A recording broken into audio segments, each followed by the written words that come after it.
apetrechos, algumas coisas legais, alguns louvores animados, algumas igrejas top, como a igreja da cidade do Carlito Paz, que a gente gosta, beça. Ou a gente precisa tem que ter reunião de oração para provar que a gente ama o Evangelho. Tem que ter dança, tem que ter celebração, para provar que nós somos evangélicos. Temos que fazer a obra social. Para provar que nós somos evangélicos, nós temos que não podemos pecar. Será que a gente precisa desses pensamentos? Dessas coisas? Um cristão, pergunta pra gente, um cristão, ele pode viver deliberadamente no pecado? Sim ou não? Não. Sim ou não? Não. Mas por que ele não peca? Essa é a questão. Por que o cristão não peca? Se alguém perguntar para vocês, não é, quando eu dizer cristão não peca, gente, não entenda o sentido da palavra completo, sem pecado. Não estou dizendo isso. Estou dizendo por que o cristão evita pecar. Por que o cristão peca menos? Se alguém perguntar para você, por que você peca menos? Por que você, como cristão, você não faz algumas coisas ou não vai em alguns lugares? Qual é a resposta que você dá para essa pessoa? Dependendo da resposta que a gente dá, vai dizer se nós cremos no Evangelho, se nós entendemos que fomos salvos pela graça em Cristo Jesus, ou se nós estamos se esforçando para nos salvar de Deus. Talvez ficou meio embolado na mente de vocês, mas eu queria falar com vocês sobre a realidade do Evangelho, sobre a profundidade do Evangelho, a partir de uma parábola contada pelo próprio Jesus, que é a parábola do filho pródigo. A parábola daquele filho que foi embora, abandonou Jesus. E ali tem algumas figuras que explica basicamente o que é o Evangelho. E Jesus faz isso de propósito. Antes de colocar, eu queria pedir você para colocar para mim, por favor, Lucas capítulo 15. Você pode abrir a sua Bíblia se você tiver ela aí. Lucas capítulo 15 e o versículo 1. A gente conhece a parábola do filho pródigo. Não é uma parábola que está ali sozinha, é uma parábola que está conectada com outras duas anteriores, com a parábola da ovelha perdida, que o dono da ovelha bota as 99 ali no cantinho presa e vai em busca daquela ovelha que se perdeu, e quando ele acha essa ovelha, ele celebra, ele festeja. E depois fala da dracma perdida, a mulher que perdeu a dracma em casa, vai, até encontrar, e quando ela encontra, chama todo mundo e celebra porque ela encontrou. E depois então vem a parábola do filho pródigo. Mas por que Jesus contou essas três parábolas? Lucas capítulo 15, versículo 1 diz assim: e aproximando-se de Jesus todos os publicanos eram os cobradores de impostos, inclusive o discípulo Mateus era um cobrador de imposto. E a galera odiava eles. Tanto os judeus odiavam eles porque eles cobravam impostos dos próprios judeus, quanto os romanos, porque ele não era um deles, era alguém emprestado ali, alugado. Então ele não era um camarada bem visto por ninguém. Então os publicanos, esses camaradas rejeitados, se aproximaram de Jesus. Uma parábola isso aqui, para ouvir Jesus. E os pecadores é a galera da pior espécie mesmo, galera quebrada, aquela galera que não quer nada, não tem? Aquela galera que peca deliberadamente. Isso, essa galera se aproximou de Jesus para ouvir. Jesus está contando essa parábola, tá bom? Ele está contando essa parábola. E os fariseus e os escribas murmuraram quando viram isso aqui acontecer. Jesus está contando. Os publicanos, certo dia, se aproximaram de Jesus, e os pecadores se aproximaram também. Isso aqui não é parábola não, isso aqui é real. é real, se aproximaram de Jesus. E os fariseus e os escribas, que eram os religiosos da época, a galera inteligente, a galera que lia a Bíblia, a galera que conhecia Deus, vendo isso acontecer, eles murmuravam, eles reclamavam. E a reclamação deles era, o verso 3, verso 2, final: este cara recebe pecadores e come com eles. Esse camarada recebe com ele pecador, gente da pior espécie, publicano. Ele recebe essa galera e come com essa galera, senta à mesa com essa galera. Essa galera não é crente. Eu nunca vi eles na sinagoga. E Jesus recebe essa galera. E Jesus, ouvindo os fariseus e os escribas falando sobre isso, ele começa a contar essa parábola. Então Jesus conta a parábola para falar exatamente desse grupo de pessoas, tanto dos publicanos e pecadores que estavam ali para ouvir Jesus, quanto dos fariseus e os escribas. Então Jesus vai ilustrar ali dois grupos de pessoas que se aproximam dele. E uma das parábolas que Jesus usa é essa parábola do filho pródigo, a qual eu quero usar com vocês. Amém? Vamos lá. O primeiro grupo de pessoas que se aproximam de Jesus é representado pelo filho mais novo. Lucas 15, versículo 11. Jesus continuou: certo homem tinha 2 filhos. O mais moço lhes disse ao pai: pai, eu quero que o Senhor me dê a parte dos meus bens, que me cabe, é meu direito. E o pai repartiu os bens entre eles.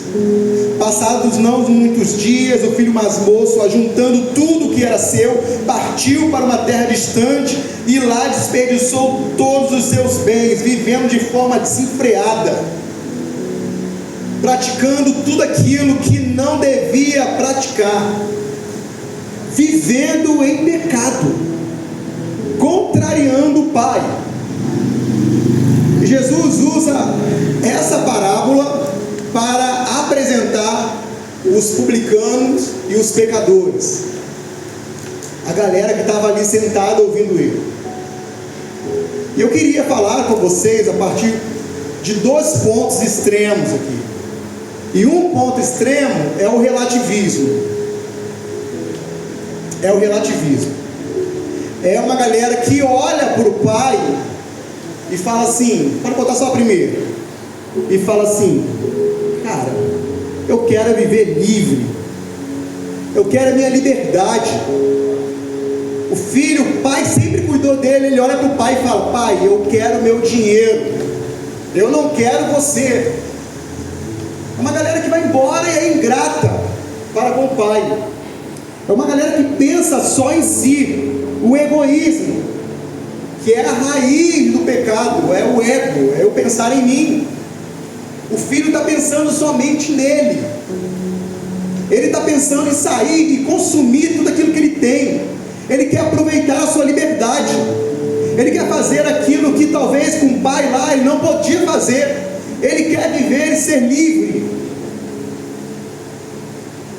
Mas só que ele vive uma falsa liberdade. Ele acha que está livre, mas à medida que ele se envolve, ele se prende mais ainda. O filho mais novo, ele quer os bens do pai, mas ele não quer o pai. Então ele fala: pai, me dá o meu bem, que eu quero ir embora, eu quero viver a vida. E ele vai, e depois ele descobre que ele está vazio. Ele descobre que alguma coisa falta no coração dele. O relativismo apresentado aqui pelo filho mais novo alcança a comunidade cristã também, porque muitos de nós queremos às vezes viver uma vida cristã relativa, uma vida cristã onde eu sou cristão, mas eu não tenho limite. Eu sou cristão, mas eu penso somente em mim. cristão, mas eu quero viver a minha liberdade, eu quero ir nos lugares que me dá na cabeça. Eu sou cristão, sim. Deus é o meu pai, Ele continua sendo meu pai, mas eu quero fazer o que eu quiser. Eu sou cristão, mas eu peço a Deus alguma coisa, e se Ele não me der, aí Ele vai se ver comigo. Aí Ele não vai me ter mais, porque eu vou deixar Ele para trás e vou procurar uma outra pessoa, um outro lugar mais prazeroso. Eu sou cristão, mas eu quero viver a minha liberdade. Tem cristãos que são assim. Tem cristãos que querem viver uma vida presa, mas para ele é liberdade. Para o filho, o que ele estava descobrindo ali era liberdade, mas nós vemos e veremos que era prisão. Logo a gente percebe que esse filho mais novo está alienado de Deus. O mundo, aqueles que ainda não conhecem, amém? Ainda não conhecem Jesus, que nós iremos, amém? Nós cantamos, cara, se eu não for, quem irá? Se você não for, quem irá? Se nós não estendermos as mãos, quem o fará? Eles precisam ouvir. Jesus disse que os campos estão brancos. O problema não é pessoas para ouvir, o problema, o desafio é missionários para ir, que entenderam o verdadeiro evangelho e vão, doam suas vidas, abram mão dos seus planos e projetos para viver para a glória de Deus, servindo pessoas. Então tem uma galera na igreja que acha que pode fazer tudo, que pode viver em pecado deliberadamente, porque ele é livre, porque Jesus libertou ele, então agora ele faz o que ele quiser. Essa galera é representada pelo filho mais novo. Tem uma galera no mundo também que quer viver a liberdade, cara. A galera quer ser livre, porque a galera olha para o evangelho, olha para a igreja e fala assim: mano, eu não vou ser crente não. Por quê? Pô, cheio de não pode, mano. Se eu entrar para a igreja no outro dia, o cara vai me chamar e falar assim: mano, agora você é cristão, agora você não pode A, não pode B, não pode C, não pode D, não pode E, não pode F, não pode o abecedário todo. E o cara sai dali com uma lista do que não pode. Aí o mundo olha para a igreja e fala assim: eu não quero ser cristão não, porque é chato, é ruim, eu não posso. Por quê? Então eu fizer errado, tá? Essa lista de regras não é o evangelho, a gente vai falar sobre isso. Mas a galera no mundo quer viver liberdade, cara. Eles não estão nem aí para o que Cristo fez por eles. Eles querem viver liberdade, eles querem consumir, eles querem viver pensando em si mesmo. Eles até vão à igreja no domingo, vão lá orar para pedir o pai alguma coisa, e quando o pai dá para eles, ou quando eles recebem lá, eles abandonam, eles vão embora, porque eles querem os bens do pai, e não o pai. E essa classe do relativismo, apresentada aqui por Jesus como filho mais novo, cara, alcança uma galera. Alcança uma galera. Alcança uma galera. Mas eu acredito que a galera que representa, Jesus representa aqui na parábola, falando como cristão, a outra classe, o filho mais velho, o filho que ficou em casa. Me parece que esse filho representa mais a gente do que a outra classe. Então, talvez você está aqui, você é um camarada cristão, você é um cara santo, você é um cara que ora, você é um cara que não peca, você é um cara que foge do pecado, se esconde. O pastor não pode me ver, meu irmão não pode me ver. Você é um cara que está escondidinho, ninguém está sabendo o que você faz, ninguém está sabendo o que você vê, beleza.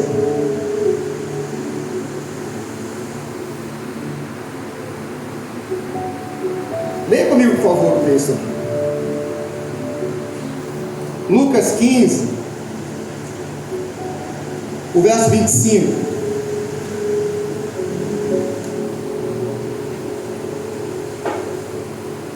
Lucas 15, 25. O filho mais novo volta, nós vamos falar dele no final. Mas o filho mais novo volta, o pai recebe o filho, o abraça, coloca um anel no seu dedo, faz uma festa, manda matar o boi gordo, a picanha e celebra. E o filho mais velho ouve isso e ele não fica satisfeito com isso. Ele se entristece. E o filho mais velho diz assim, verso 25: Ora, o filho mais velho estava no campo, quando voltando, ao aproximar-se da casa, ouviu a música e as danças. Chamou-o dos empregados e perguntou o que era aquilo. E o empregado lhe disse: o seu irmão voltou, cara, e por tê-lo recuperado com saúde, o seu pai mandou matar o bezerro gordo. O filho mais velho ficou indignado e não queria entrar. Saindo, porém, o pai procurava convencê-lo a entrar, mas ele respondeu ao seu pai: faz tantos anos que eu sirvo o Senhor, faz tantos anos que eu estou te obedecendo, eu nunca te desonrei, eu nunca te desobedeci, eu obedeço o que você diz, faz tantos anos, e nunca transgredi um mandamento seu, mas o Senhor nunca me deu um cabrito sequer para fazer uma festa com meus amigos. Mas quando veio esse seu filho aí, que sumiu com os bens do Senhor, gastou tudo com prostituta, o Senhor mandou matar o bezerro gordo para ele.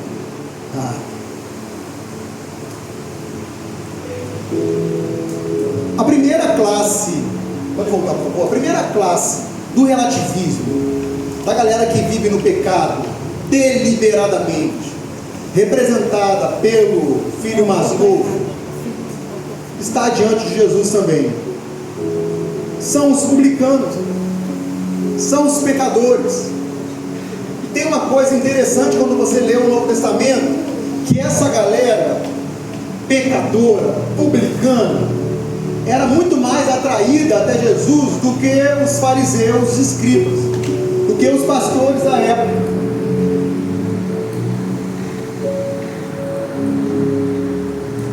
Essa galera é representada aqui pelo filho mais novo, são os publicanos e são os pecadores.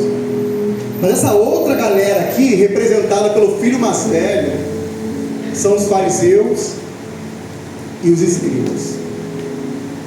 E essa galera, os fariseus e os escribas, é uma galera que conhece a Bíblia. O fariseu, cara, os escribas, era um cara que lia a Bíblia e precisava conhecer todos os detalhes das escrituras para cumprir o seu serviço, cara. Os fariseus conheciam as escrituras, se vestiam bem. Mateus 23, Jesus, eu sempre falo, cara, o único grupo de pessoas que Jesus olhou e falou assim: cara, ai de vocês, quando se apresentou a ele, foram os fariseus. Mateus 23. Jesus não fazia isso com a prostituta, com pecadores, com o publicano, mas com os fariseus hipócritas se apresentavam a Jesus. Jesus olhava para ele e dizia: ai de vocês, ai de vocês. Essa galera, na parábola, fariseu e os escribas, estão sendo apresentados pelo irmão mais velho. E quando você vê o texto aqui, o irmão mais velho gosta de se comparar. Ele se compara com o irmão. Ele fala: o meu irmão foi embora, gastou o teu dinheiro com prostituta, fez tudo o que tinha que fazer com você. Eu não. Ele é ruim, eu não. Ele fez isso, eu não. Porque o fariseu, porque o escriba, porque o hipócrita, porque a galera da legalidade, da lei, vai fazer isso, vai se comparar. A galera da lei vai acusar. Ele olha para o irmão e fala: cara, meu irmão gastou tudo com prostituta, ele voltou aí, e agora o que você vai fazer com ele? Vai deixar ele cantar de novo?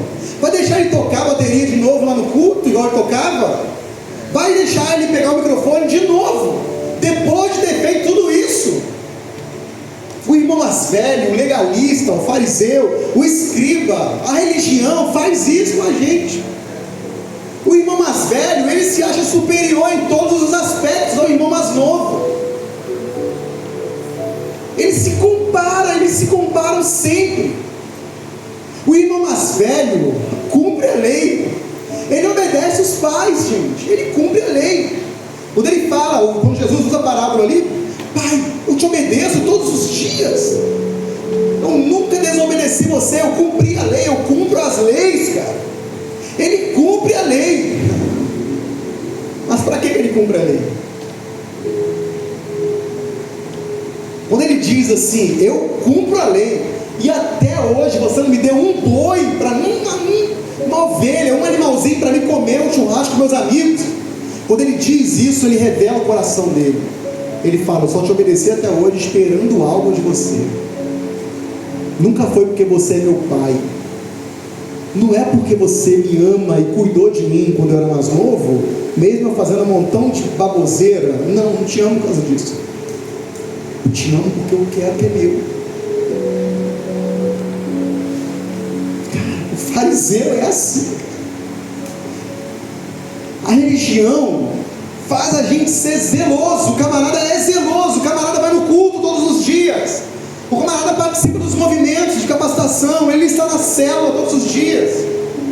Ele está nos cultos de domingo celebrando, levantando as mãos, e ele chega cedo. Ele é zeloso. Ele cumpre o horário. Ele não falta nada. Ele está sempre ali. Mas por que ele faz isso? O filho mais velho é meritocrático. Ele está dizendo, pai, eu mereço. Ele não merece ser recebido de volta, muito menos o Senhor botar um anel no dedo dele, matar um boi gordo. Essa festa toda para esse camarada que fez tudo que fez com você. Eu mereço. Eu nunca fiz isso, eu nunca farei isso, mas ele fez. Porque o filho mais velho é meritocrático. E é muito triste dizer isso, mas eu acho que nós, igreja, se fôssemos olhar para um dos lados que nós estamos, eu acho que a partir da conversa com algumas pessoas, alguns amigos, eu acho que nós, sem dúvidas, estamos no lado do irmão mais velho. Nós somos a galera que você pode caminhar comigo, mas se tu vacilar, se você pode caminhar comigo 20 anos, 30 anos, tendo uma vida santa, mas se você vacilar, o meu dedo vai estar sobre você. Eu não vou te ver mais como eu via antes. Por isso, seja santo. Muita gente serve a Deus, ama a Deus, e vive se comparando com o outro, e diz assim, eu nunca faria o que ela fez. Muita gente serve a Deus e vive acusando o outro quando cai. Quando a pessoa cai, como esse camarada mais novo caiu, foi intencional o que ele fez, não foi sem querer. Ele planejou, eu quero meu dinheiro, eu quero ir embora, eu quero pecar, eu quero viver livremente. Ele vai e peca, destrói a sua vida, descobre o vazio existencial que tem nele, e ele volta. Quando o camarada volta para a igreja, o legalista, o crente, olha e fala assim, com certeza não tem arrependimento sincero no coração dele. Ele ainda tem coragem de fazer isso, ele ainda tem coragem de voltar, ele ainda tem coragem de levantar as mãos na hora do louvor. Não é possível, é muita cara de pau, porque ele acusa, ele compara, e ele se compara consigo mesmo. Ele fala, cara, eu cumpro a lei, não, eu estou aqui todos os dias. E se o pastor pegar e falar assim, tem um camarada que pecou, vacilou e voltou, e o pastor pegar ele e falar assim, cara, vai ali, conta o testemunho ali para a galera ali. Cara, ele vai olhar, ele vai pegar fogo por dentro e vai falar assim, cara, como esse pastor deixa o Léo falar ali depois do que ele fez com a gente. E gente, para ser sincero, nós pastores temos medo do que os outros vão pensar, não temos? A gente se preocupa com o que os outros vão pensar, cara. E muitas vezes, se preocupando com os outros vão pensar, cara, a gente acaba, na caminhada de restauração do pecador como nós, cara, a gente acaba atrapalhando, intervindo negativamente, ou se omitindo quando deveria mergulhar. O legalista, ele olha para Deus e fala assim, eu mereço. O legalista, ele olha para Deus e fala assim, cara, eu preciso orar, eu preciso buscar a Deus. Por quê? Porque eu sou cristão, cara. Gente, quando a gente olha para esses dois lados, qual é o teu lado, cara? Pode falar a verdade. Gente, a maioria de nós está em um desses dois lados. A maioria de nós está em um desses dois lados. Talvez você pode ser um cara cristão que conhece o Evangelho, crê no Evangelho, mas nós somos tentados a pular para um lado. Eu já sei qual lado. É o lado do legalismo, é o lado da lei, é o lado do não pode, é o lado não pode, não pode. Nós somos tentados a pular para esse lado. Nós lemos a Bíblia e às vezes parece que a gente pula os pontos principais, a galera que sentou com Jesus, a galera que Jesus amou, a galera que Jesus abraçou, a galera que Jesus perdoou, salvou e transformou em missionária, como aquela prostituta, aquela mulher, melhor dizendo, que teve vários maridos e está batendo papo com Jesus. Jesus puxa o assunto com ela, bate papo com ela. Jesus sabe que os discípulos são legalistas, então ele fala assim, vai na padaria me comprar um pão, me deixa em paz, me encontra ali. E Jesus sabe que vai se encontrar com aquela mulher, ele bate papo com aquela mulher tranquilo, e a mulher fica preocupada, cara, você é judeu, você não deveria estar falando comigo.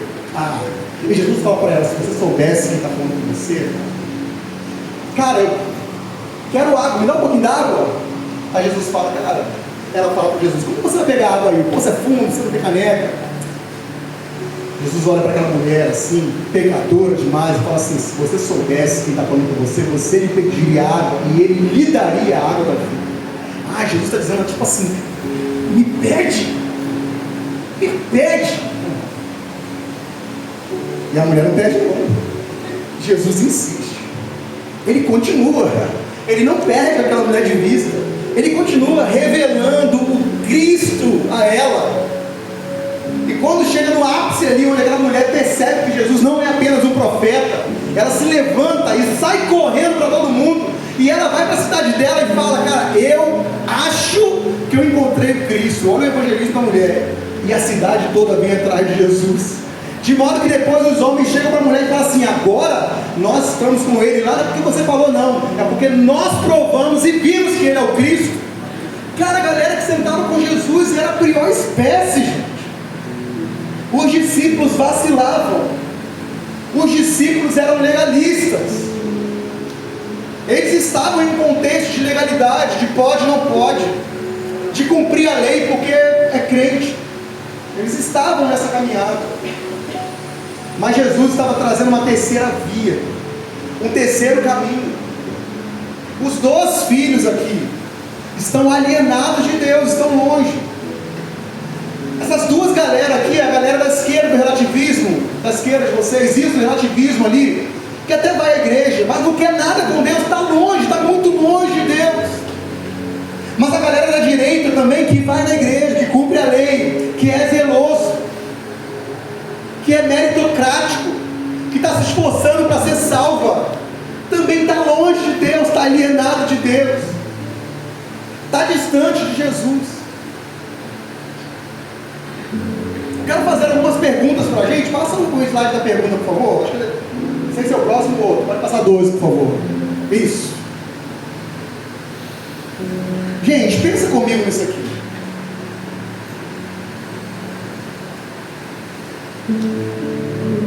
Nós somos cristãos, amém? Amém ou não? Nós somos cristãos. Quem não é ainda? Amém? A melhor vida. Para você que é cristão, pense em todas as maneiras de dizer não ao pecado. Por que você não peca? Aquelas tentações que sobrevêm a você, por que você não cai? Por que você não cede? Por que você não entrega? Qual a resposta que você dá para alguém ou para si mesmo diante do pecado? Vamos lá. Não, eu não posso pecar porque eu sou cristão. Eu não posso pecar porque eu sou crente. Está errado? Não, eu não posso pecar porque afetará a minha reputação cristã. Não, eu não posso pecar, eu sou cristão, cara. Eu não posso pecar porque vai afetar minha reputação cristã, vai queimar a igreja, pô. Não, você é cristão, você não pode viver pecando não, porque senão você vai queimar a igreja. Não, eu não posso pecar porque senão eu vou queimar a igreja. É assim que você pensa? Não, eu não posso pecar porque eu serei excluído dos grupos sociais da igreja. Não, eu não posso vacilar. Ah, eu não posso vacilar, porque senão, cara, eu vou ser excluído do grupo social, a galera não vai me querer mais junto, todo mundo vai ficar me olhando torto, todo mundo vai me acusar. Eu não posso pecar. Não, eu não posso pecar, porque Deus não me dará as bênçãos prometidas a mim. Não, eu não posso pecar. Eu não posso pecar, porque isso me leva para o inferno. Não, eu não posso pecar. Não, eu não posso pecar porque vão me odiar. Porque eu vou me odiar, melhor dizendo, depois. Eu não posso pecar porque depois eu vou me odiar. E eu vou me sentir culpado, eu vou ficar triste. Eu já sei como eu fico depois que eu peco. Então eu não posso pecar porque eu vou ficar muito triste depois. Essas são as maneiras de nós dizermos não ao pecado. Não, eu não posso pecar. Alguma vez você já disse isso diante do pecado? Gente, várias vezes. Pode ser sincero. A maioria das vezes, quando a gente entende, às vezes que não pode pecar, os motivos são esses, ou outros como esse. Cara, eu não posso pecar não, porque eu sou pastor, mano. A gente é pastor. Pastor não pode pecar não. Não pode não. É o pior que peca mais, às vezes. O pastor não pode pecar. Eu sou pastor, não posso pecar, cara. Não, eu sou pastor, e se eu pecar? Não.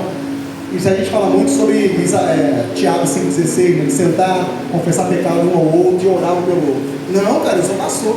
Eu não posso confessar o meu pecado, não. O que as pessoas vão pensar de mim, sendo pastor? Não, eu não posso confessar, não. Eu não posso pecar, não, eu não posso pecar. E às vezes, nós não pecamos por esses motivos aqui, cara.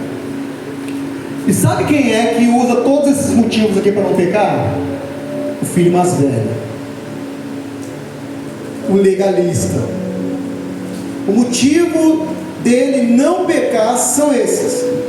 Todos esses motivos estão centrados nele mesmo. Não, eu não posso porque vão pensar isso de mim. Não, eu não posso porque a galera vai pensar. Não, eu não posso por causa disso. Não, eu não posso. Não, eu não posso porque senão eu vou para o inferno. Não, eu não posso, senão vão me odiar. Não, vão me tirar do grupo. Não, a minha reputação. Não, eu sou crente. Não, eu sou pastor. Eu não posso pecar porque... Gente, olha os motivos pelos quais nós não pecamos. Para ficar mais fácil de entender, quem é casado aqui? Só os casados. Eu não sei se eu vou conseguir enxergar aqui, mas vamos lá. Imagina se a tua esposa chegasse para você, ou seu esposo, e o outro, falasse assim: pode. Ah, tá aí, cara. Ah, para você? Porra, cara, esses caras estão indo além do que eu imaginava. Obrigado. Deus abençoe a vida de vocês. Eu não posso te trair, eu não posso trair você, porque afetará a minha reputação de cristão. O que você faria com o teu marido se ele dissesse para você: eu só não te traio, sabe por quê? Porque vai afetar a minha reputação de crente, mano. Ele falou: não tô nem aí com a tua Se reputação. não, meu amigo, pô, vou dar na sua cara. Eu ia ter que me mudar lá para Ásia, lá para Arábia. Se teu marido, tua esposa, namorado, chegar para o teu melhor amigo: eu não posso trair você porque serei excluído dos grupos sociais da igreja. Eu não posso trair você, Andressa, porque Deus não me dará as bênçãos prometidas a mim. Imagina se chegasse e dissesse para você: já tô até imaginando aqui o que eu ia falar. não posso trair você, porque isso me levará para o inferno, me leva para o inferno. Não, Andressa, eu não posso trair você, porque vou me odiar depois e vou me sentir muito culpado. Não, eu não posso trair você, porque eu sou crente. Se a tua esposa dissesse para você, o que você diria para ela? O que você pensaria dela? Se o teu esposo dissesse isso para você, o que você pensaria dele? Se o seu amigo, o melhor amigo, dissesse isso para você, o que você pensaria dele? Se um irmão da comunidade, da igreja, amigo seu, chegasse para você e falasse: meu amigo, eu sou teu amigo, mas eu só sou teu amigo porque eu sou crente. Porque se eu não fosse crente, não seria teu amigo não. Como nós nos sentiríamos? Agora a pergunta é, a questão é: por que nós fazemos isso direto com Deus? Por que nós insistimos em fazer isso com o Pai?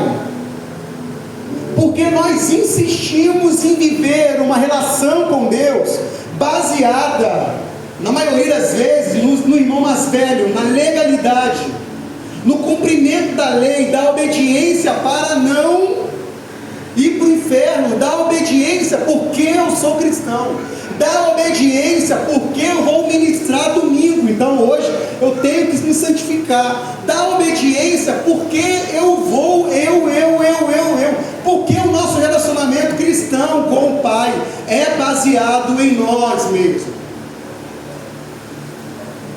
Porque nós estamos tentando nos salvar de Deus. Porque, gente, nós estamos carregando esse fardo pesado sobre nós, que não é nosso. Porque a galera do mundo ainda olha pra gente e fala assim: eu não quero misturar com essa galera, porque é muito chato ser cristão, porque é só pode, não pode, não pode. É uma lista de regras para me seguir. Por que a galera do mundo está olhando para a gente vendo isso? Por que nós estamos pregando isso e ensinando isso para o outro? Você quer ser cristão? Não pode, não pode, não pode, não pode. Porque nós começamos o evangelismo mostrando para o camarada que nós somos santos. Porque nós, principalmente liderança, eu falo às vezes sempre da gente liderança, eu falo dessa da gente.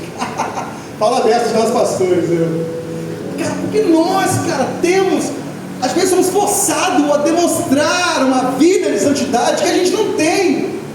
Não é que a gente não tem, porque a gente não consegue. Porque nós temos dificuldade de sentar com alguém, claro, não é qualquer um, e compartilhar um desafio, um pecado ali, e pedir a pessoa para orar por nós. Por que nós? Porque nós temos tanta dificuldade de sentar com o irmão e falar: meu amigo, me ajuda, estou sendo tentado. Eu falo sempre aqui com a gente, galera, é melhor a gente confessar a tentação do que ter que confessar pecado depois. Como seria, gente, quantos pecados seriam evitados se a igreja, se nós fôssemos abertos, se nós não fôssemos acusadores, irmãos mais velhos, se nós não fôssemos aparentemente moralmente perfeitos. Como seria melhor se nós nos demonstrássemos vulneráveis para o outro? O outro que é vulnerável também, diante da tentação, nos procuraria e diria: ô João, ô Pedro, Maria, me ajuda, estou sendo tentado. Tem uma mulher lá, tem um homem lá. Cara, no meu trabalho o dinheiro está passando na minha mão e é molinho de eu meter a mão ali, me ajuda, eu estou sendo tentado. Cara, quantos pecados seriam evitados se nós confessássemos a nossa tentação? Mas como nós vamos confessar a nossa tentação se o nosso irmão é o irmão mais velho? Se o nosso irmão é meritocrático, ele compara, ele acusa. Se o nosso irmão olha para a gente com ar de desprezo, porque ele é zeloso, porque ele parece ser bonzão, porque ele cumpre a lei. Como, gente? Por que nós temos proclamado isso ao mundo afora? Por que nós temos pregado um tipo de evangelho que faz a galera olhar para a gente e falar assim: eu não consigo ser não é para mim não dá para mim ser tão bom assim, não dá para mim ser tão santo assim. Gente,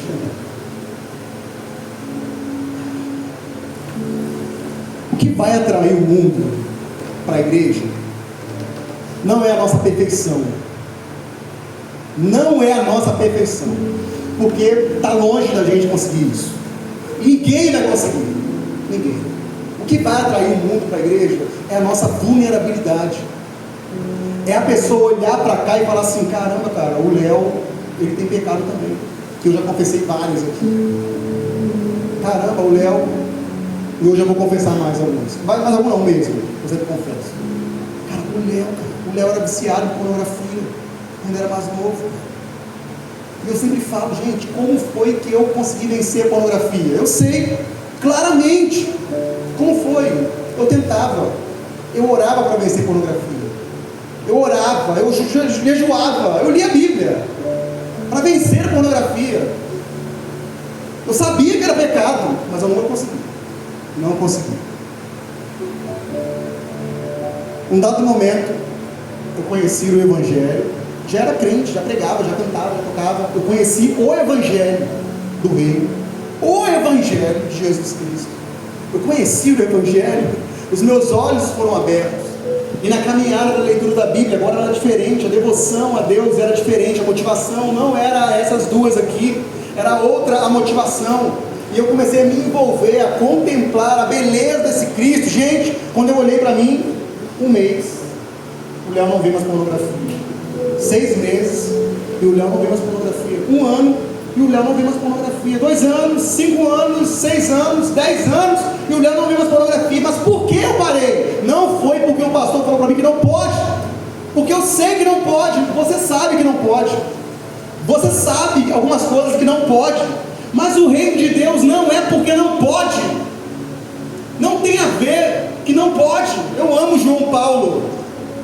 A galera daqui, já falei várias vezes, quando perguntaram para ele assim: João, por que você parou de fumar maconha? Ele falava: agora eu sou crente, eu não posso. João, por que você não fuma mais maconha? Cara, eu sou cristão, o cristão não pode fumar maconha. E ele diz que ele, nessa devoção de conhecer a Deus, até que ele se aprofundar no Evangelho, ele entendeu que não é porque ele não pode. Aí perguntaram para ele: João, por que você não usa droga? Ele falou: é porque eu não preciso mais. Eu encontrei uma pessoa, a beleza de um Cristo, que nele eu encontro toda a satisfação. Eu não preciso mais usar droga para anestesiar a minha dor, meu sofrimento.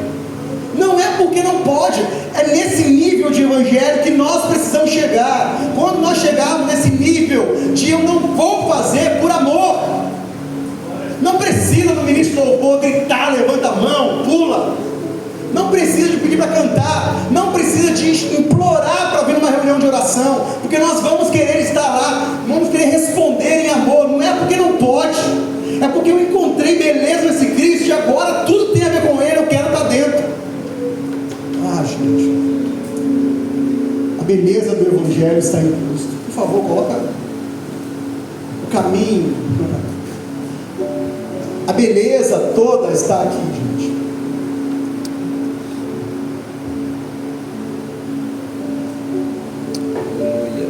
O Evangelho é essa boa notícia que revela o amor do Pai. Louvado seja teu nome, Senhor. O Evangelho é essa beleza que revela o coração de Deus a nós. Como Giovanni leu ontem aqui em 1 Coríntios, capítulo 15, verso 1 ao 4. Irmão, eu venho lembrar-lhes o Evangelho que anunciei a vocês, o qual vocês receberam e no qual continuam firmes. Por meio desse Evangelho vocês são salvos, se retiverem a palavra assim, tal como eu preguei a vocês, a menos que tenham crido em vão. Verso 3: antes de tudo eu entreguei a vocês o que também recebi do Senhor, que Cristo morreu pelos nossos pecados, segundo as Escrituras, e que Ele foi sepultado e ressuscitou ao 3º dia, segundo as Escrituras. A beleza do Evangelho está que Cristo morreu pelos nossos pecados. A beleza do Evangelho está em que Cristo ressuscitou no 3º dia. Então, se Ele ressuscitou, a promessa que Ele disse em João 14, que voltaria para nos buscar, está de pé. Amém. A beleza do Evangelho está em que Cristo provou o seu amor para conosco, quando nós ainda vivíamos deliberadamente em pecado. Hoje, se nós ou se você está no lado do relativismo ou do lado do legalismo, Cristo morreu para te salvar. Ele morreu para salvar você.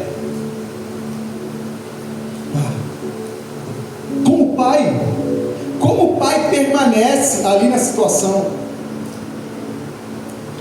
Leia para mim, por favor, comigo, Lucas 15, verso 22. Lucas 15, verso 22. O pai, quando o filho mais novo volta quebrado, destruído, quando o filho mais novo fala assim: olha, eu vou voltar, eu não quero que meu pai me chame de filho, eu quero que ele me receba como um escravo dele, eu quero servi-lo como escravo, eu não sou digno mais de ser chamado de filho, eu pequei contra o meu pai, eu ofendi o meu pai, e eu sei, eu estou arrependido. O filho mais novo volta para o pai. Olha só o que o pai faz. O pai diz aos seus servos: tragam depressa a melhor roupa e vistam nele, ponham um anel no dedo dele, sandália nos pés, tragam e mate um bezerro gordo, vamos comer e festejar, porque este meu filho estava morto e reviveu, estava perdido e foi achado, e começaram a festejar. Olha como o pai recebe o filho. O filho planejou voltar chorar e falar um montão de coisa para o pai nem deixou ele falar. O pai abraçou ele, foi correndo ao encontro dele, abraçou ele, beijou ele e falou: meu filho, como eu te amo, como é bom ter você comigo. O pai não muda. O pai é perdoador. O pai é bondoso. O pai é paciente. O amor do pai é incondicional. O pai celebra comigo. Gente.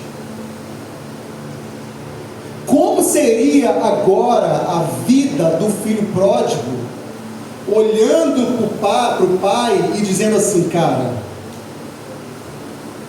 eu não merecia, eu não esperava isso do meu pai, eu não merecia, cara. Eu merecia ser castigado, e olha só o que ele fez por mim. Olha a festa que ele deu, cara. Olha o anel que ele colocou no meu dedo. Olha o bezerro, o boi gordo que ele matou. Olha a galera, olha a festa que ele deu só porque eu voltei. Aí esse filho, baseado no Evangelho, olha para o pai e fala assim: pai, eu quero te amar agora.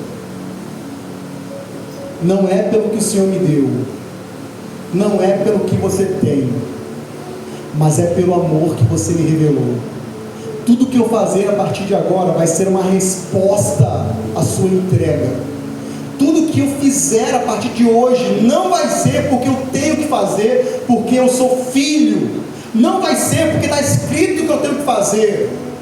Tudo que eu dedicar a você agora, pai, tudo que eu revelar a você, tudo que eu fizer, vai ser em resposta ao que você fez. Agora esse filho entendeu aonde o pai queria chegar. Deus não quer que você busque a Ele para ser salvo. Deus não quer que você cumpra a lei, obedeça, seja zeloso para ser salvo. Não dá. É perigoso. É perigoso nós chegarmos naquele grande dia diante de Deus e ouvirmos Mateus 7. Eu nunca te conheci. Não, Deus, não é possível. Eu era zeloso. Eu li a Bíblia todo ano. Eu não te conheço, apartai-vos de mim. Não, Senhor, eu expulsei até demônio, eu orei e ouvi pessoas sendo curadas. É perigoso se relacionar com Cristo pelas obras. É perigoso se relacionar com Deus pensando que você é salvo porque você obedece. Não, nós não obedecemos porque para ser salvo, não é isso. Eu não amo a Deus para mim ser salvo, não, está longe disso. Não tenho esse peso sobre mim mais. Eu amo a Deus porque Ele foi capaz de fazer o que ninguém faria por mim. Ele foi capaz de abrir mão do seu trono, como Paulo escreve em Filipenses 2, abrir mão de toda a sua glória, se esvaziar de si mesmo, de tudo que tem, descer, encarnar, ser cuspido no rosto, ser humilhado, ser crucificado em uma cruz, morrer humilhado. Ele não precisava fazer isso, não havia falta nenhuma dele. Então o que levou Jesus para a cruz? Só uma coisa: amor.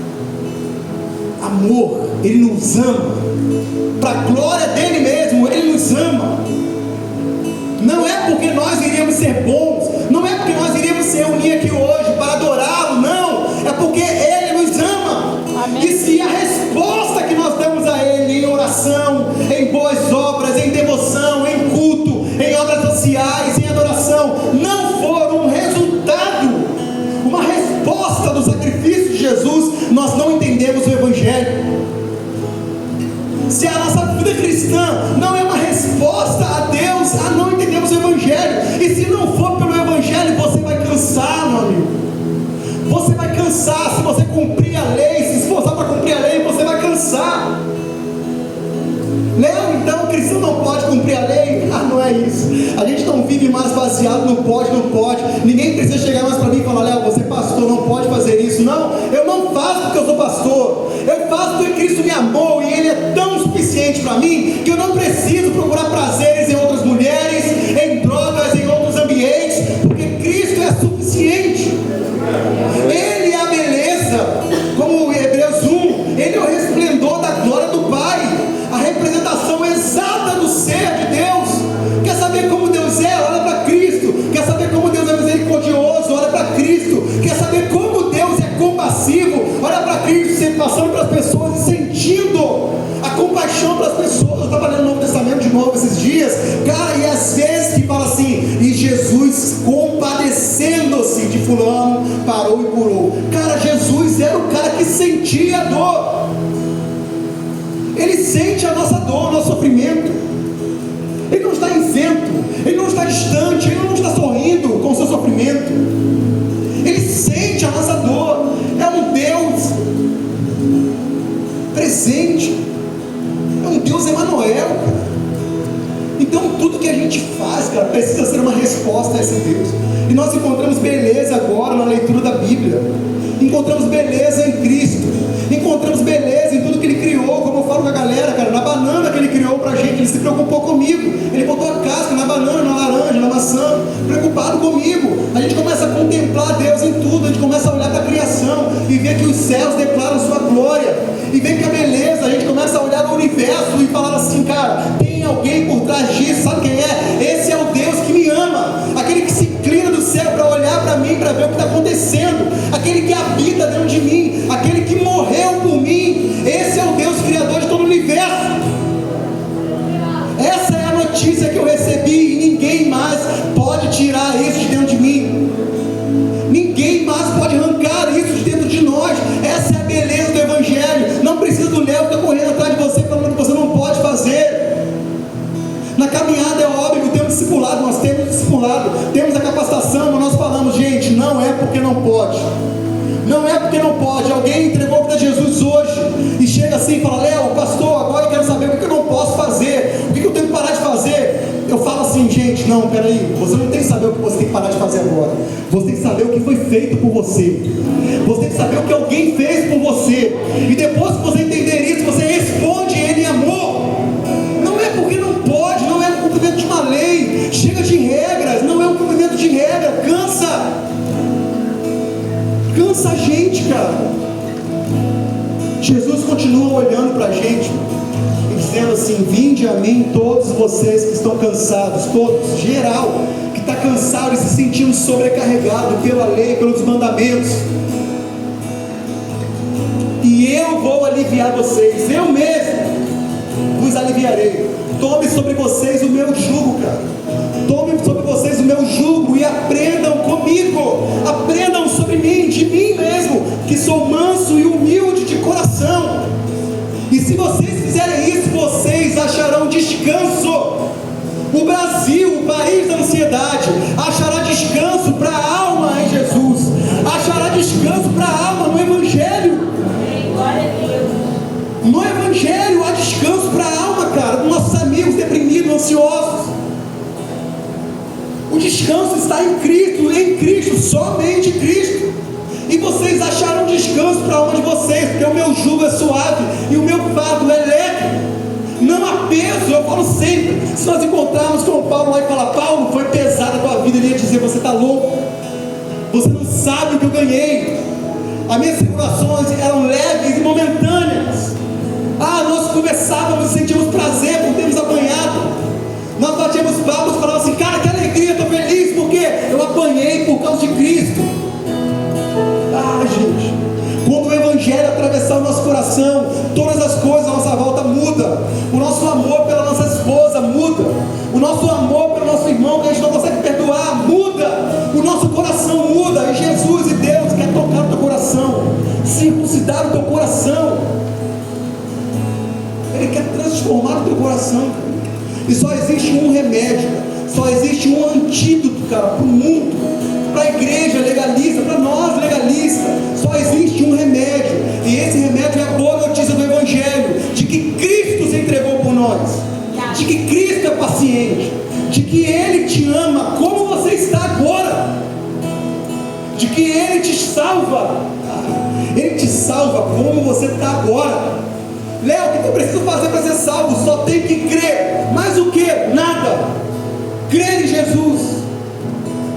aquele que crê será salvo.